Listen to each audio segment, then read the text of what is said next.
ഇവിടെ വന്നതിനും ഞങ്ങളോട് ഐക്യദാർഢ്യം പ്രഖ്യാപിച്ചതിനും വി ഡി സതീശൻ സാറിനും ഹൈബീഡൻ MP-ക്കും അകമഴിഞ്ഞ നന്ദി പറയുന്നു. മറ്റുള്ള MLA-മാരിക്കും. ഞാനൊരു മുനമ്പം നിവാസിയാണ്. എനിക്കൊരു ചോദ്യമുള്ളത്, 12/12/2012 നിയമസഭാ രേഖകളിൽ നിന്ന് നമുക്ക് മനസ്സിലാവുന്നത് UDF-ലെ ഭാഗമായ മുസ്ലിം ലീഗിന്റെ KPA മജീദാണ് ഈ ഭൂമി വഖഫാണെന്നും ഇവിടെ സബ്മിഷനായിട്ട് ഉന്നയിക്കുകയും അതിന് വഖഫാണെന്ന് ആദ്യം പ്രഖ്യാപിച്ചത് ഈ UDF-ലെ ഒരു മെമ്പറാണ്. രണ്ടാമത്തെ ചോദ്യം, അതിന് മറുപടി കൊടുത്തത് ഇപ്പോഴത്തെ വഖഫ് ന്യൂനപക്ഷ മന്ത്രിയായ അബ്ദുൾ റഹ്മാനാണ്. ഈ രണ്ട് കൂട്ടരും ഈ കേരള സമൂഹത്തോട് പറഞ്ഞത് ഇത് വഖഫാണെന്ന് ഞങ്ങൾ ഇവിടെ നിന്ന് ഇറക്കി വിടുന്നതാണ്. അത് കഴിഞ്ഞിട്ട് 140 MLA-മാരുടെ ഐക്യകണ്ഠയുള്ള പ്രമേയവും ഞങ്ങൾ കണ്ടാണ്. എങ്ങനെയാണ് സാർ ഞങ്ങൾ ഇത് വിശ്വസിക്കുക? ഒന്നാമത്തെ, ഈ 12ാം വർഷം ഈ നിയമസഭയിൽ KPA മജീദ് അംഗമാണോന്ന് എനിക്കറിയത്തില്ല.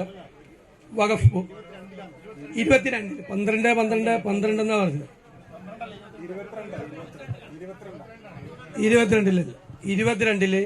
22 നിയമസഭയിൽ വഖഫ് ഭൂമിയെക്കുറിച്ചുള്ള ചർച്ച നടക്കേണ്ട സ്ഥലം നിയമസഭയല്ല, വഖഫ് ബോർഡാണ്. മനസ്സിലായില്ലേ? പിന്നെ നിയമസഭയിൽ എന്താണ് പാസ്സാക്കിയത്? 140 പേര് കൂടി നിങ്ങളെ കുടിയിറക്കണമെന്നാണ് പാസ്സാക്കിയത്. അത് ഞാൻ നേരത്തെ വിശദീകരിച്ചല്ലോ, അദ്ദേഹം കേട്ടില്ലേ? കേന്ദ്രത്തിൽ കൊണ്ടുവന്ന വഖഫ് ബില്ല്, അതിന് ഞാൻ പറഞ്ഞില്ല, കോൺഗ്രസിന്റെ നേതൃത്വത്തിൽ ഇന്ത്യ മുന്നണി ആ വഖഫ് ബില്ലിന് എതിരായിട്ടുള്ളൊരു തീരുമാനം എടുത്തു. അതും നിങ്ങളുടെ കേസും തമ്മിൽ യാതൊരു ബന്ധവുമില്ല.